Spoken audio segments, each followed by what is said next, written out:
welcome to another expectational episode of We Only Look Thin. I am Katherine Weigel. I am one of your hosts. I have lost over 120 pounds and kept it off for over 6 years. Whoa. Tiny Habits certified coach, a Thrive Global certified coach. And with me today is the expectational Donald Weigel. And I have lost about 100 pounds. I've kept it off for about 6 years. And I'm expecting this episode to be awesome. It is going to be awesome. And it is, I can't remember how many parts of this we said this was going to be. I think for episode 1, we said it's one of, I don't know how many. Yeah, I feel like we didn't commit to a number, but now we have landed on 6. It's going to be 6. This is 5. This is 5, but I remember also saying yesterday that I might have a tag on like summer school episode of like things I forgot to say before. Oh, so really? There might be more. It could be 7? It might be. I'm saying summer school. Summer school's like, it's like a few weeks. It's like my half goodness. days. Well, and the joke here is that we've called these Habit Elementary, like after Abbott Elementary, the TV show. But the thing is, anyone, didn't notice that. But like, there are schools that go through, like I went to like 5th grade was the top, right? Yeah. Like, and then, but some schools. So you graduated at 5th grade and didn't keep going? No. Oh my goodness. Oh, Gilligan. Yeah. No, but there are some elementary schools that go through 6th grade. Oh, really? Yeah. See, I feel like even 5 is high. I think my elementary was only like through 3rd or something like that. And then you went right to high school. I went to like a different school that was like 4, 5, 6. And then we did 7, 8. What? Yeah. How am I just finding this out? Yeah. What was that called? That was junior high. Wait, but no, what was 4, 5, 6? I don't remember. I am shocked. I am shooketh right now. That maybe it could also be because we moved. You're making up. I gotta ask my parents. I'm like inventing memories. I'm overwhelmed right now. I thought it was like a Doogie Howser thing where you just, in 3rd grade, you were remarkably bright. Yeah. Remarkably. No, they gave me a college degree in 3rd grade. Yeah, and you went on. Doogie Howser. Oh my gosh. No, but there are schools that go up to 6th grade. And then I've heard about 7, 8, 9 schools that is junior high. Yeah, I think I actually like that as a grown adult now. I think it makes a lot more sense to do 7, 8, 9 and then 10, 11, 12. The difference between a 9th grader and having a 9th graders grader? in the same school as 12th graders doesn't seem right. I know. And for our friends in the UK, I know there's like 6th form, which I think is kind of, I don't know what that is. Never mind. You're I'm not blowing even my mind. I have no idea what you're talking about. I've been listening to a lot of, or watching a lot of British shows, and there are things. There's like, I know. We've been watching a lot of form. UK shows and listening to books written by Brits, and then also Australian. If anyone wants to tell me what the difference between college and university is in the UK, because a lot of times it says they're going off to college, but that's just like high school-ish. Yeah, we would prefer that somebody like told us rather than us using the internet. Just guessing. Which is like right we don't have time for that. We're too busy making podcasts. All right, enough shenanigans. Man. This is part 5 of, I guess, possibly 7, at least 6. We know we're doing 6.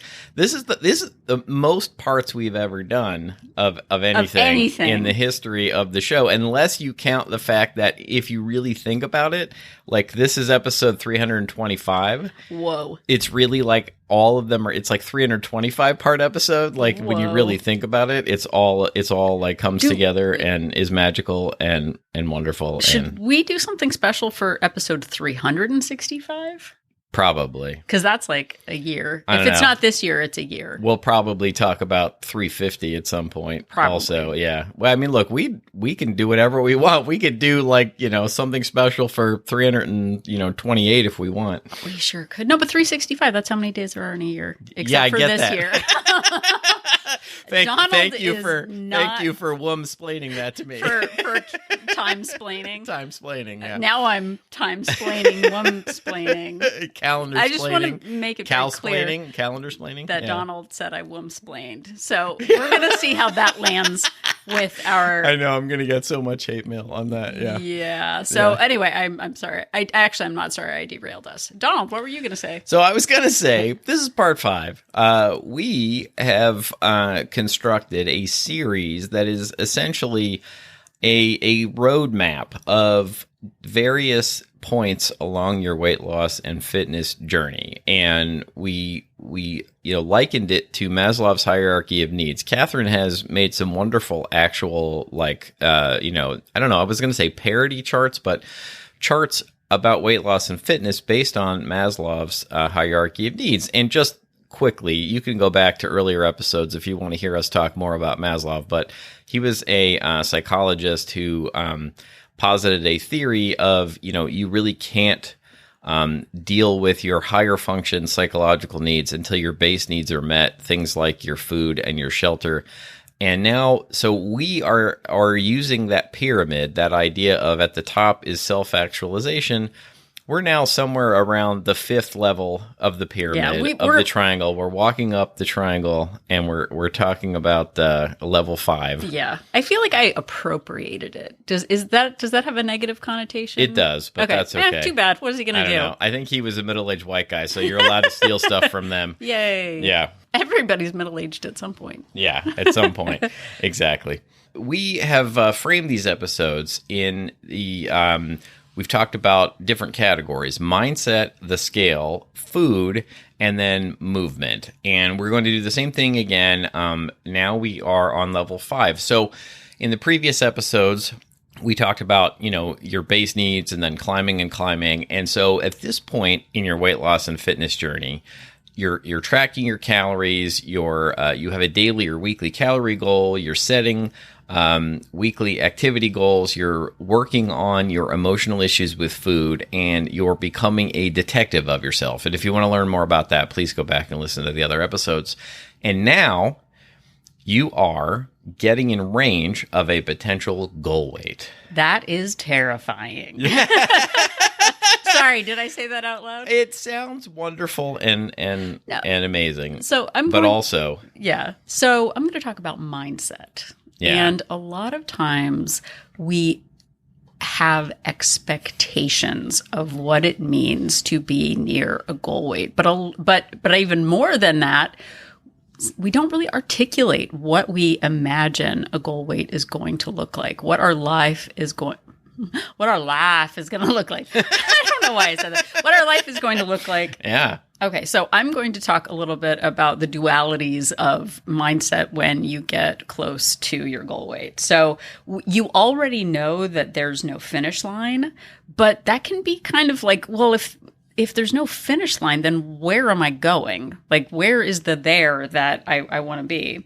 But you're also seeing yourself as someone who can actually do this. Maybe you had a little bit of doubt before, but now it feels like a great rhythm that you're in, and you're feeling more confident.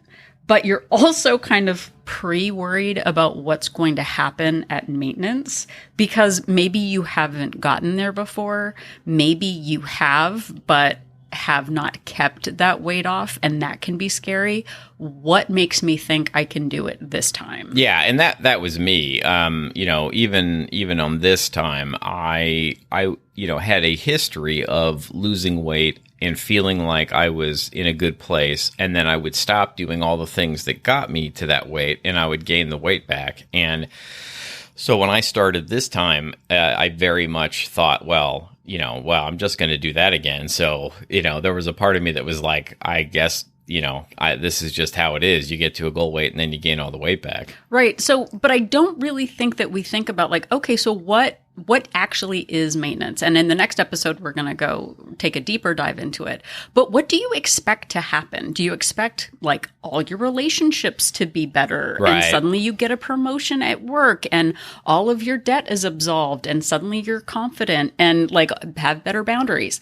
Nothing magical happens when you get to a particular number. Well, although I will say it's not magical, but virtually every health problem I had went away. Yes. When I got, like, I had some heart issues. I had type 2 diabetes issues. I had issues with snoring. I had issues with almost being murdered by me for snoring. Yeah, exactly.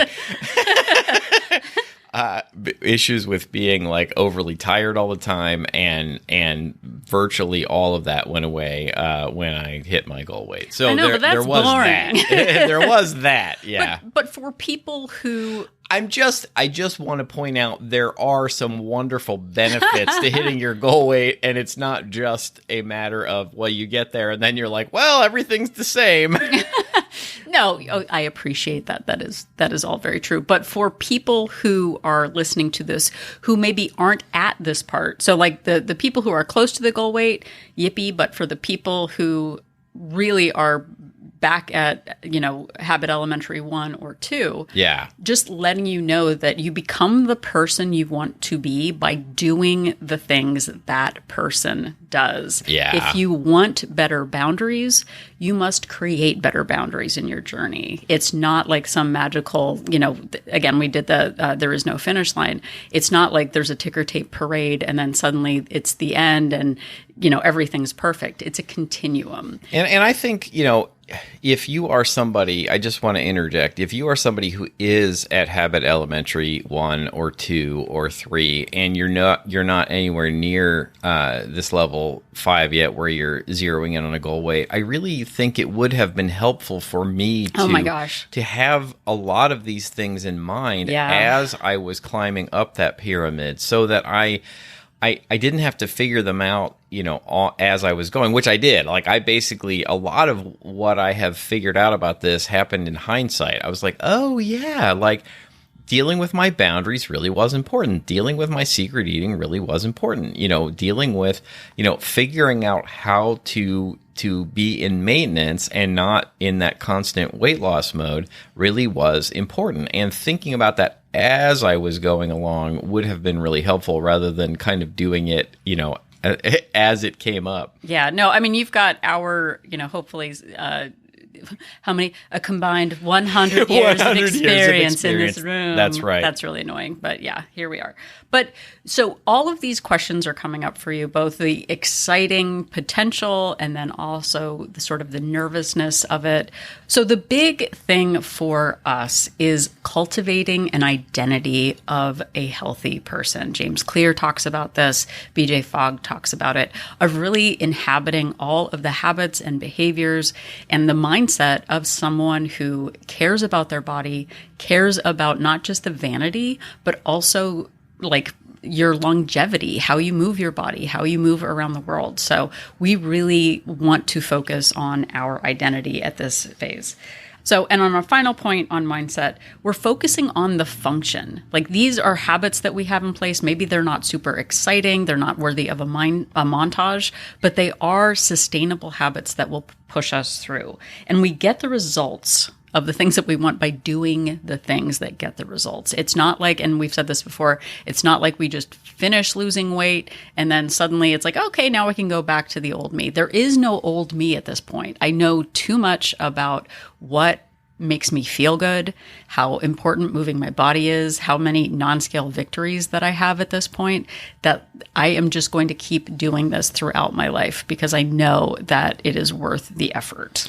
And, we are going to move on to the scale part of this. And part of this for me was really trying to figure out where I wanted to be on the scale. And, this is the part of the weight loss journey where you're getting closer to a weight, to a size, to a BMI that you might want to be. But you have to kind of, decide, well, who says this is my goal? Like, when do I stop? Like, where do I actually want to be? And also, maybe you're slowing down. And this is one of the sort of frustrating, it's not exactly a paradox, but the more weight you lose, kind of the harder it is to lose weight as you go. Well, I think it also is you become accustomed to certain things. You might plateau a little bit. But when sort of using a car analogy, a monster truck needs more gasoline than a super tiny 2-seater. And when we become smaller, maybe we have fewer calories because we're our engines aren't as big. Yeah. And so you're getting to a point where you're wondering where to stop, and you might not know what maintenance looks like at this point. And, really, I didn't know, and it can look like a lot of things, but some things you can do are just pick a weight, and decide, well, that's my goal weight. That's where I want to be. And it may turn out, as it was in my case, not to be realistic. And, you may decide, well, okay, that's an unrealistic goal. Maybe I should aim for something 5 pounds more, 5 pounds less, 5 pounds, 5 pounds heavier, 10 pounds heavier.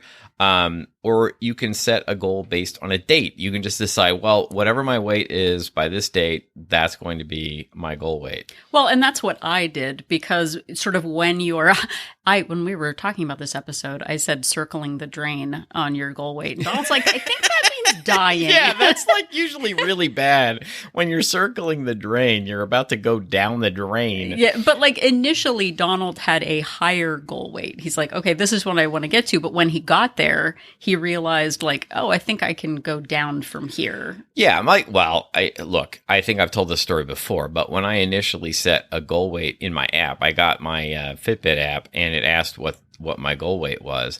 At a certain point, I was like 70 pounds heavier than the weight I put into the app. And I thought, that's ridiculous. I will never get down there, but I'm just going to put it in because, wouldn't it be funny to put in a weight that low? And then I got there and I realized, oh, you know what? I can go down more. So I took off another 25, 30-ish pounds. Right. And for me, I set a date because I was losing weight. It was going pretty well, but it was sort of like, well, how do I know when I'm getting to the number that I want to be? So I just sort of said, because I honestly wasn't sure, I was like, I will pick June 1st. Whatever I weigh on June 1st, I'll kind of have that as my for now goal weight and then see how I do.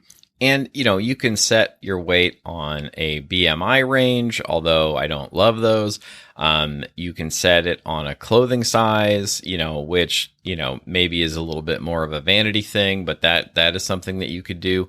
You could even set it on, particular health metrics. And look, my experience was that almost all of my health problems were solved by losing weight. I know that's not true of other people, but perhaps you get to a point where, your health metrics hit a certain point and you're happy with that. And you decide that's, what my goal weight's going to be. Well, and I think as part of it too, we get confused because a lot of it is prescriptive.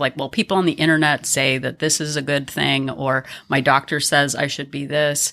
It's different for people who, especially at our age, who a vanity weight of I want to weigh what I weighed in high school, right, or something is so not realistic. Or for those of us who, I've struggled with my weight my whole life. I've got extra skin and stuff that isn't part of the equation. Yeah, of, me too. The perfect BMI of an 18-year-old.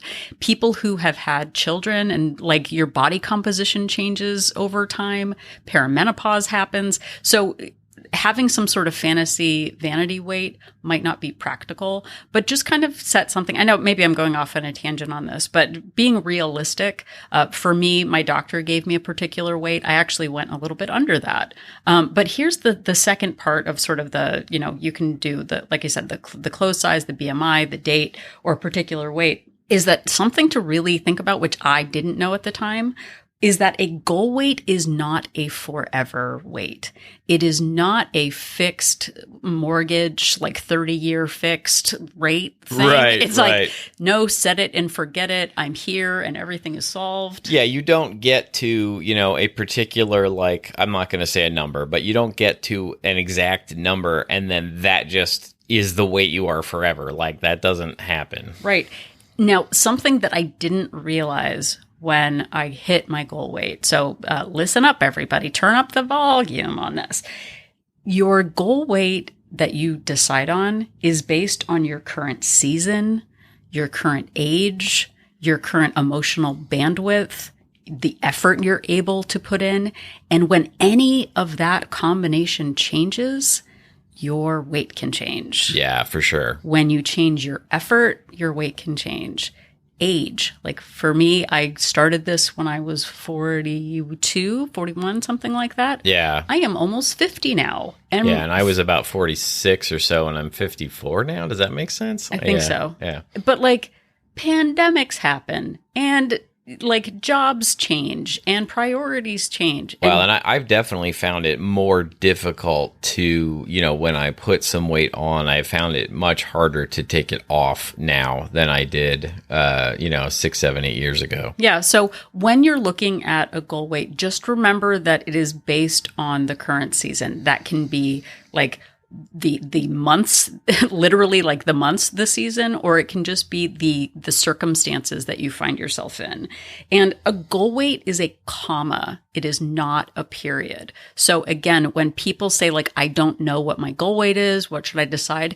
Don't think of it as when I say that this is my goal weight, it is my forever weight. You can pick a weight and then say like, you know what? I'm going to see if this feels right for me for a month or two and then reassess it. I'm going to, based on right now, this is my goal weight, but when summer hits, maybe I'll want to lose a little bit more weight. Maybe in a year from now, I'm seeing that this isn't sustainable and maybe being a little bit heavier is what I want to be.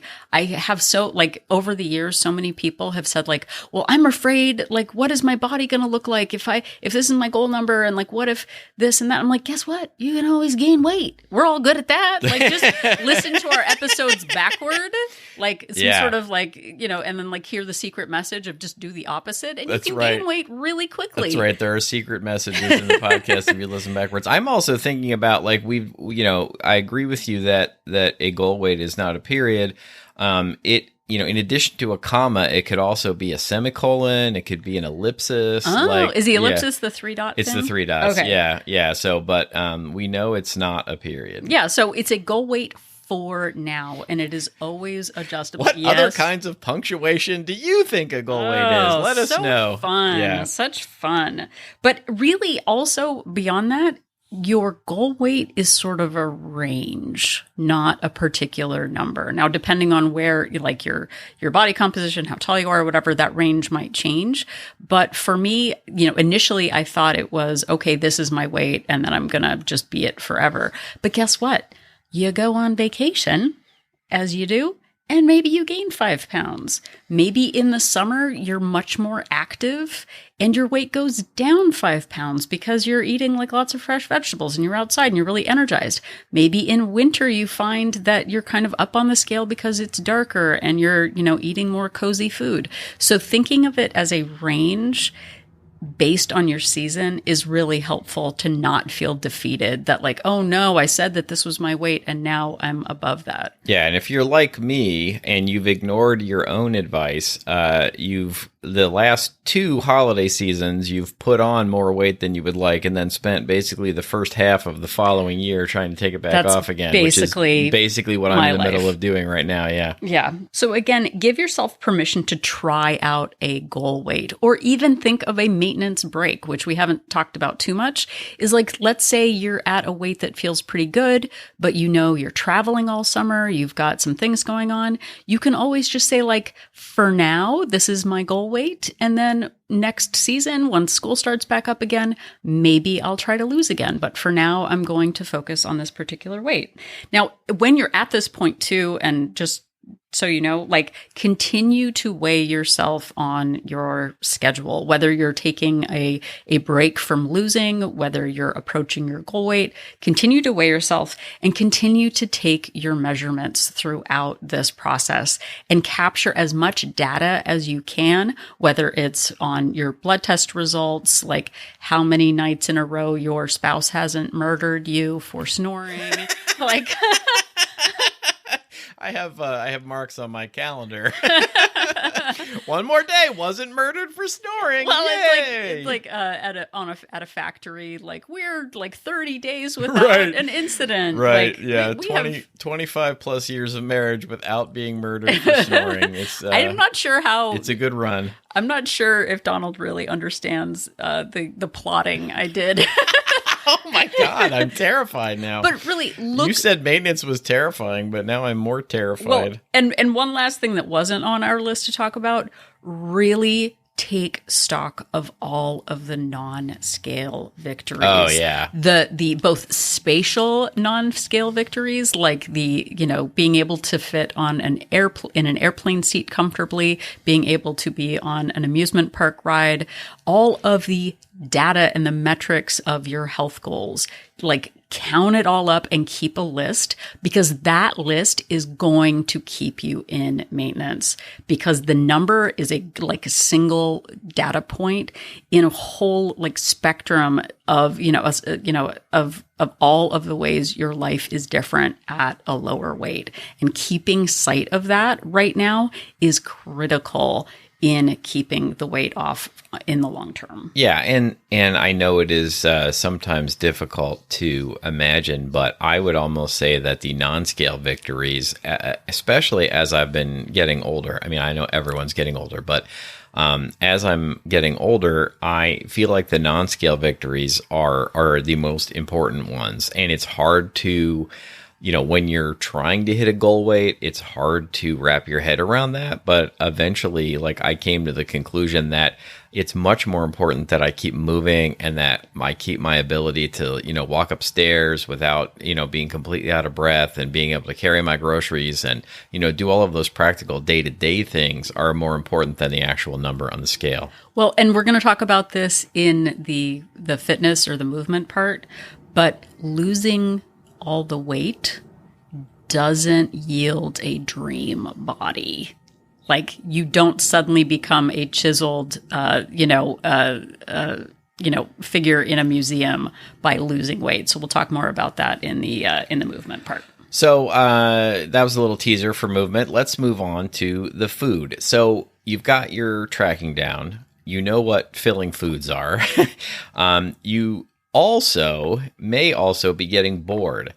And so I know that may sound strange to some of you who are at different levels of this, but it can get boring to do the same things over and over again and to eat the same foods over and over again. And so one thing that we suggest is it might be time to level up and start tracking macros, or focus on protein a little more. Or maybe you try to shake things up by doing some low-cal, high-cal days, which is also called a zigzag. So you think of your calories as a weekly target and not a daily target, and you might save more calories for evenings out or the weekends. Which is totally even what I do now, 6 years into maintenance, is, the deficits and then some higher calorie days. Or you might even do something, just to make things interesting by changing up your tracker. Maybe you've been using Fitbit for a long time and you decide to, give Lose It a try and see how that's going. And so just trying to keep things interesting so that you don't end up, becoming so bored that you just, and it may sound weird, but you just start eating, or you start going off of your plan just to shake things up and keep your life more interesting. Well, and I think that is a really big issue of people saying that things are boring. Guess what? If you think losing weight is boring, maintenance is going to really be boring. I'm just letting you know, if you're really selling people on getting to maintenance. If all of your thrills in life come from, tracking calories is boring. Guess what, buddy? If that's the only place you're finding excitement, you have the opportunity to find excitement elsewhere, because putting gasoline in my car is not exciting, and budgeting, my bank account is not exciting. But guess what? It keeps everything moving along well. So we'll talk about that more in the maintenance part. Yeah, absolutely. So for me, continuing on the food side of things, I've really gotten in at this point to strategizing and looking at the long view of the season ahead of me. In Wolt Place, We Only Look Thin Place, we have a 90-day overview, and it's not a habit tracker. It's more of a way to look at the calendar 90 days at a time to kind of say, like, what is coming up for me? We've got spring break coming up. We're going on vacation. We've got people visiting. Getting into strategizing, like, oh, well, you know what? This is going to be a maintenance week for me. And then this week we've got nothing going on. So it's really easy for me to get in a deficit. Yeah. Literally, this coming week, I've got nothing going on. But then on Saturday, my parents are coming to visit. And then the week after that, we've got other family coming. So I'm strategizing my calorie goals at this point, and it's empowering because I'm like, if I just imagine, and we've said this before, of like, well, I'll just lose a pound a week every week by blah, blah, blah.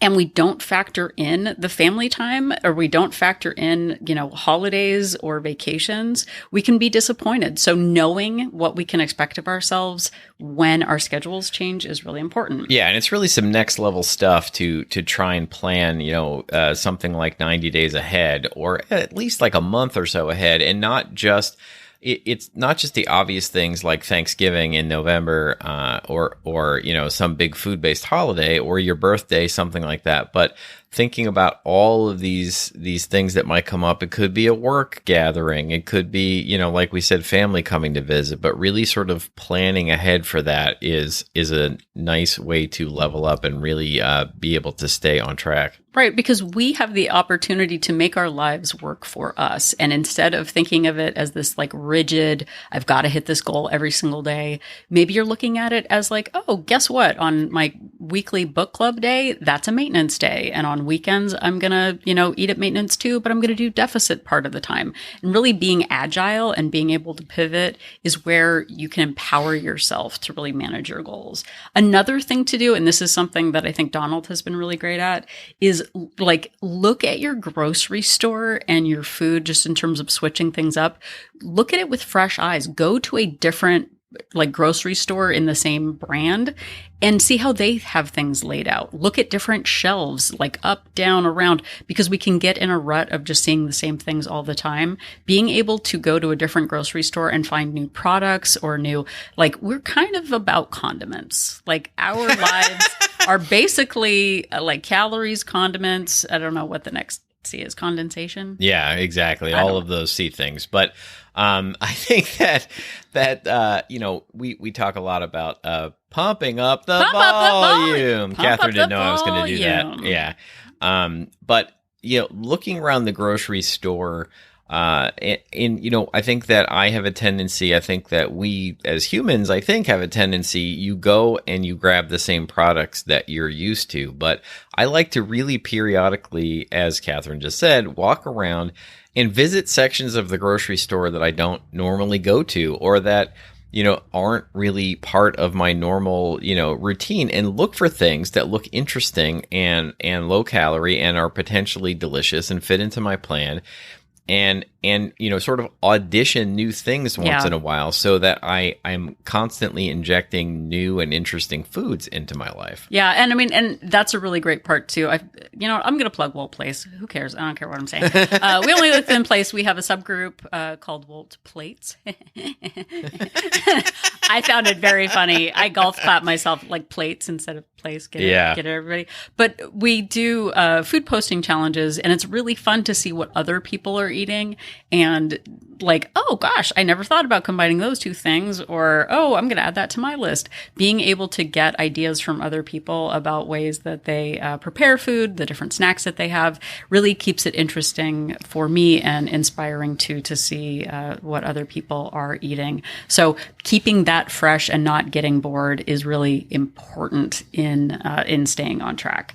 And then also, this is something that I love about tracking, is that I can go back and look at my tracker. I also take very many food photos, just letting y'all know. I think 50% of the photos that I take are just food. And being able to go back and look at what I was eating in the first year of like, oh, wow, I was eating a lot of protein. I was really focusing on deli meat and vegetables and like, you know, charcuterie boards and stuff like that. Keeps it interesting when I get in a rut and I kind of forget when I'm feeling bored. Yeah. Of like, oh, I can go back and look at all of the things that I made, the great salads that I ate, like the you know, parfaits with fruit that I enjoyed.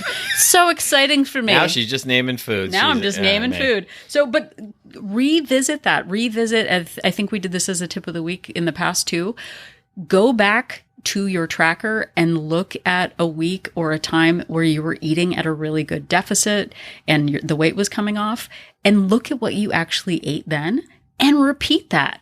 Just repeat the week and go like, oh, this is when I had yogurt for breakfast, and then I had eggs for lunch, and then I had whatever turkey breast for dinner. Go back and look at that week, repeat it, and guess what? The weight might just melt away. Well, and another part of that is that I oftentimes will get really excited about a particular food. Like maybe I'll just be super excited. I can't get enough strawberries for a while, and I just eat strawberries like every day.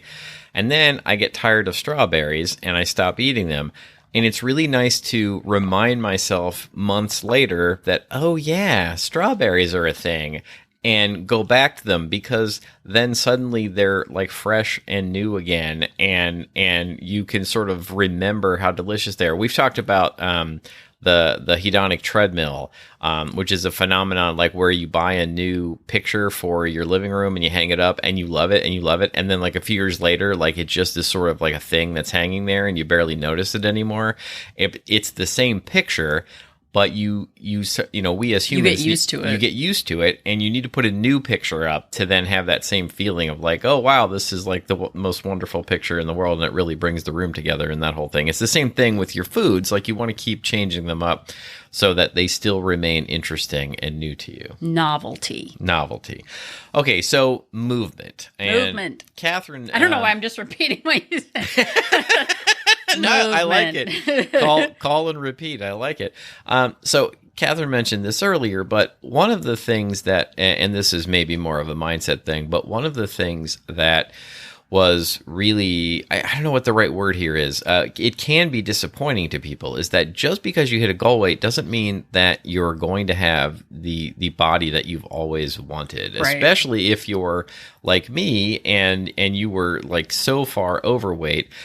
You know, I have, maybe it's not appetizing to talk about, but I have a lot of extra skin. I've got stretch marks, like appetizing. Well, I don't know. I don't know if people want to hear about this, but you know, cannibals can get what they get. Yeah. Oh my gosh, our daughter the other day said, and I'm sorry to talk about cannibals right now, but she was like, we were driving and she goes, so you know how like cannibalism is bad for you? It's like, why, yes, I do, actually. Yeah, at some point I'm going to have to find out what the rest of that conversation was all about. Okay, so your appetizing body. Yeah. Oh my God. Oh my God. When you say it like that, it sounds terrible. So I made it weird. Okay. I know this is the movement section, but that one of the things that I had to come to realize as I was approaching a goal weight was that I wasn't going to get my ideal body, my sort of underwear model body, unless I put in the same sort of physical effort that those people do, the amount of like, you know, crunches that they do, the weights that they lift. And this is a point where you might say to yourself that you want to put in that kind of work to get that done. Or you might say, you know what? I have helped my health goals. I'm wearing the clothes that I want to wear. I'm not willing to put in that much work, and I'm just going to be happy with the body that I have, which is largely what I did.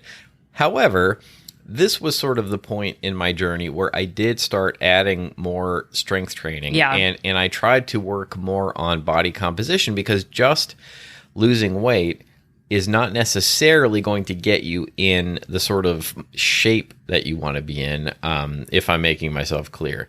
So this is where maybe you start thinking more about physical challenges, personal records, muscle building, cardio building, endurance, things like that. Like maybe all you're doing is walking which is wonderful, which is mostly what I do.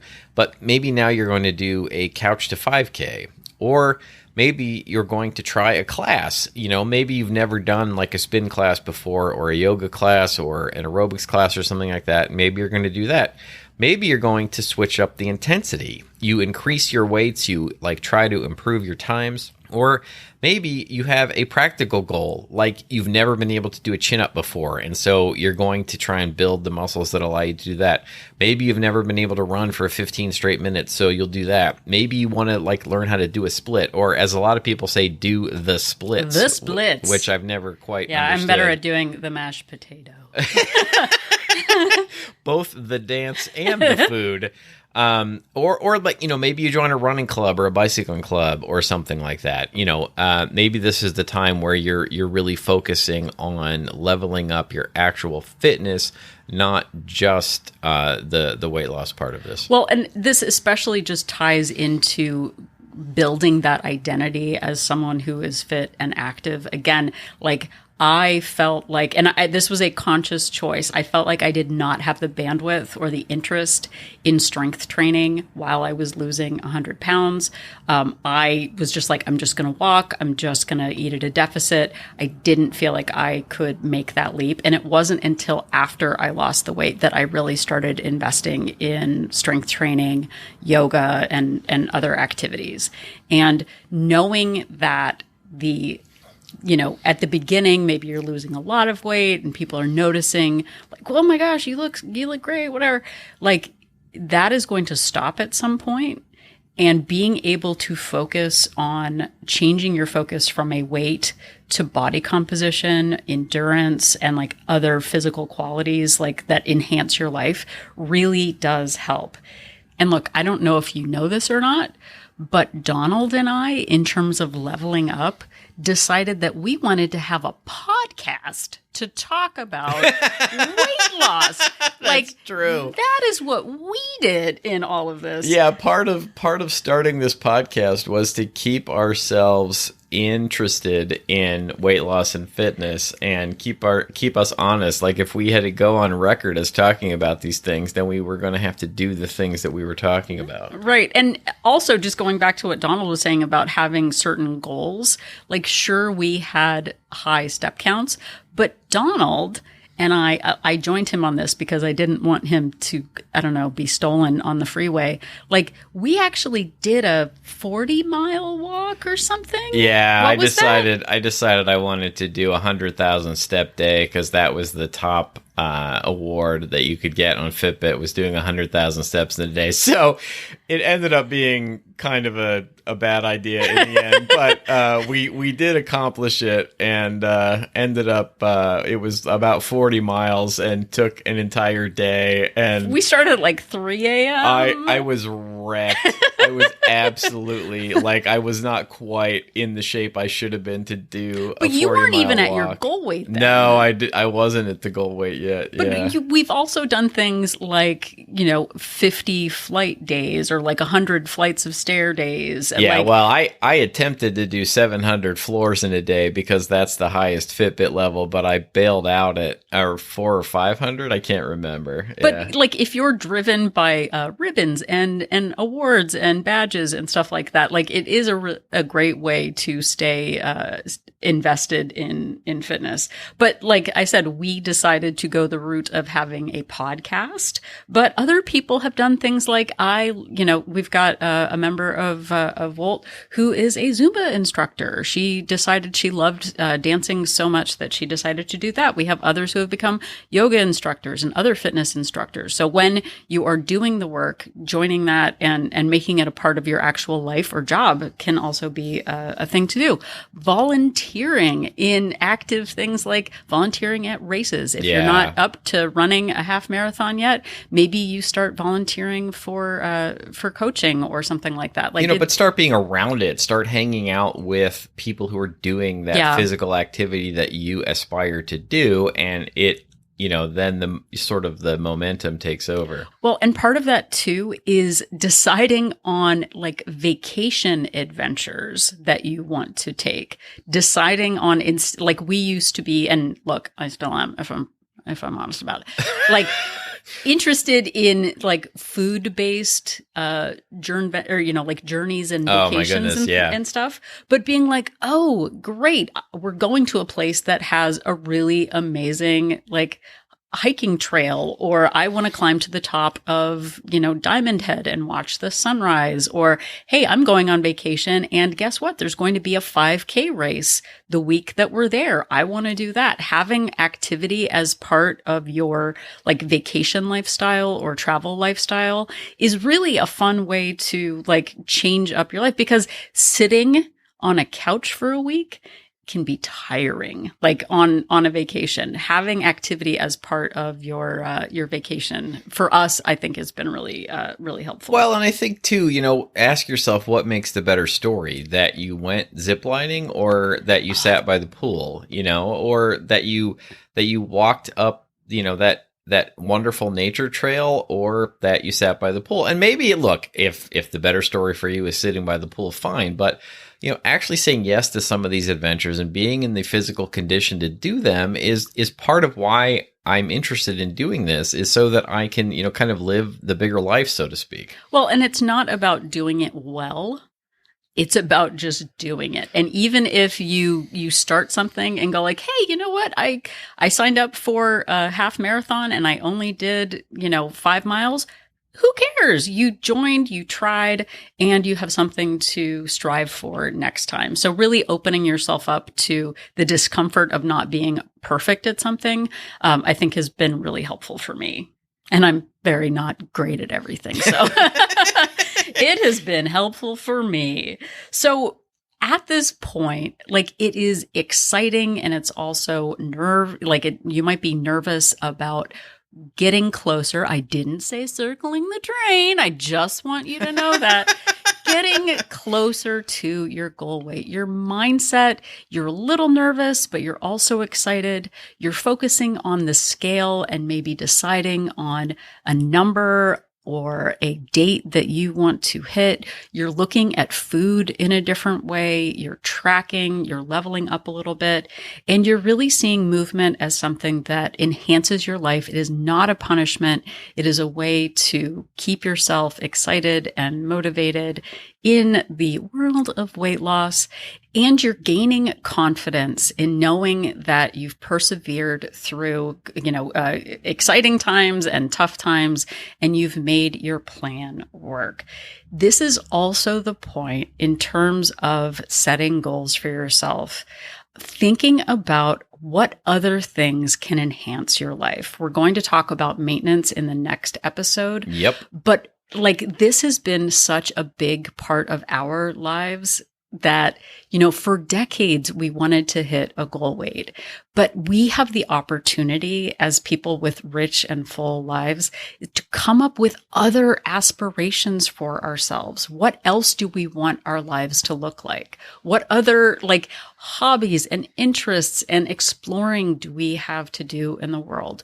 Because weight loss is still far into our maintenance journeys, is still part of our lives, but having other goals, other aspirations that you want in your life can really help build your life to make it bigger. And one of the great things about hitting a goal weight and keeping it for a while is that you realize you can do other things. Yeah. And so, at least for me, I've been willing to take on other challenges in my life as well. Well, and part of that, once we get into maintenance and the accolades stop, it's not every single day. Donald started a new position recently, and they don't know about his 100-pound weight loss journey. I don't think they do they? No. So they just know him as Thin Guy Donald. Yes.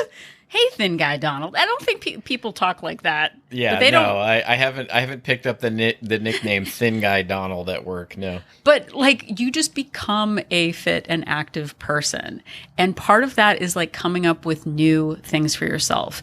this is a great opportunity to think about what other things do I want to learn about? What other skills do I want? Do I want to learn a new language? Do I want to go back to school? What other classes can I take just for fun without getting a degree? We don't have to be professionals at everything, but really expanding our lives comes with taking risks and taking on new experiences and auditioning things that you could add to your life. And the bigger our lives are, the more not complicated, but the more options we have in front of us, the more I think the happier we are. If we're not just, single, for sure. Have a single focus, the more diverse that we can be, the happier we are in life. And we're going to focus on what maintenance looks like in the next episode. Yeah. What does life after hitting a goal weight look like? Yeah. But wherever you are in your journey, if you're the person who has 100 pounds that they want to lose, if you're 50 pounds or even 10 pounds from your goal weight, please know that the reason this podcast is called We Only Look Thin is because we spent decades loving food. And guess what? We still do. We look thin, but we still stay present in our choices. We still track. We still have self-doubt. We still have successes and ups and downs. So no matter where you are in this journey, whether it feels far away or close at hand, we are here with you along the way. We honestly are so proud of you. Wherever you are in your journey, we are there with you. And we know that we did it despite the odds, and we know that you can do it too. Yes, indeed. Thank you so much for listening. Part of doing it is listening to this podcast, and we are really grateful that you have spent some of your time with us today. You can listen to the most recent 300 episodes of our podcast on all of the major podcast platforms, wherever you found this episode. Or if you want to listen to the early episodes of the show, you can find those. They are at no charge to you on our website anytime, 24 hours a day at weonlylookthin.com. Yep. And if you are at weonlylookthin.com, you can click on that link for Join Our Support Group and find out more about Wolt Place. We Only Look Thin Place. I've talked about it a couple times here on this very episode. Yep. But Wolt Place is a Facebook-based accountability group for women. We are not a weight loss plan. We are, however, a place for accountability, support, fellowship, and just understanding at whatever part of your journey, whatever age you are, we are here to support one another. We have weekly Zoom meetings. We have subgroups for special interest. And it's honestly just such a kind place on the internet. Donald was joking earlier about negative posting on the internet and stuff. And everybody in Molt is just so nice and supportive. There's no, it's not a trash talk, one-upsmanship. It's so supportive. I'm so proud of everyone in the group. And so if you are the kind of person who wants accountability and support, and really just a safe space wherever you are to share, this is the place for you. We have 2 subscription options, a monthly subscription with a 3-day complimentary trial and a 3-month subscription with a 7-day complimentary trial to see if Wolt Place is right for you. Part of this whole weight loss journey is being supported into maintenance. And it's not I used to think in Weight Watcher meetings, people who hit maintenance, I was run free, run away. The gate is open. You are no longer you hit your goal weight. Just do what you want now. Yeah. Just open the door and run away. But staying present is so much a part of the reason that I am able to stay focused on my weight loss and my journey venture. So please give us a try. I really appreciate everyone who has already joined.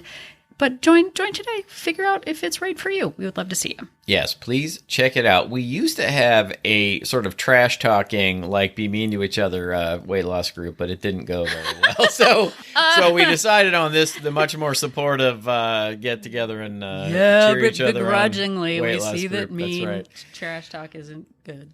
You can also interact with us on social media. We are on Instagram and Facebook at We Only Look Thin, or you can send us an email. We like episode suggestions. We've turned a lot of listener emails into episodes of the show. Or if you have a question for us, we will do our best to answer, or we might turn that question into an episode of the show. We have done that as well. Or you could just say hello, give us a shout out, tell us, how you found the show, what you like about it, that kind of thing. We like to hear from you to weonlylookthin@gmail.com. Yeah, and we definitely have a few emails that we haven't responded to yet. Please know that we have not forgotten about you. We really appreciate you reaching out. Sometimes the emails are long and intense and really bring up a lot of good questions. So sometimes it takes us a while to come up with a response. But again, we really do appreciate it. And if you have some extra time and can head over to Apple Podcast and leave us a rating and a review, that would mean the world to us. It is an amazing free way to support the show, and it helps boost our ratings. It has something to do with computers, and but honestly, every single review we read, and we so appreciate it. Someone just posted today, I think that they're on episode 36 of the podcast. Boy, howdy, they've got a ways to go on this. Boy, howdy. Boy, howdy. But knowing that people are still finding us after all of these years is super validating. It helps us know that we are making a difference in lives. And so, again, we really appreciate it. Take a couple minutes, head over there. Yes, please. And another thing you could do that would really help us out is to just tell somebody about the show. Give us a recommendation if you're face-to-face with somebody, or I guess on the phone or over Zoom. Or cloaked on the dark web. Some other way you're talking to somebody. If you could just give us a shout out. Or on the dark web, if you're on a Reddit server, a Facebook group, a Discord server, something like that. I guess it's not a Reddit server. Anyhow, if it seems appropriate and you give us a shout out, that really is one of the best ways in which the show grows. When people, hear recommendations from others, it really does drive them to listen to the show, and we would be grateful. We sure would. So if you are now thinking about all of the wonderful adventures you can have in the condiment aisle of your grocery store, while you're there, just remember that Catherine and I are an inspiration. Night pickles. Ooh, call back.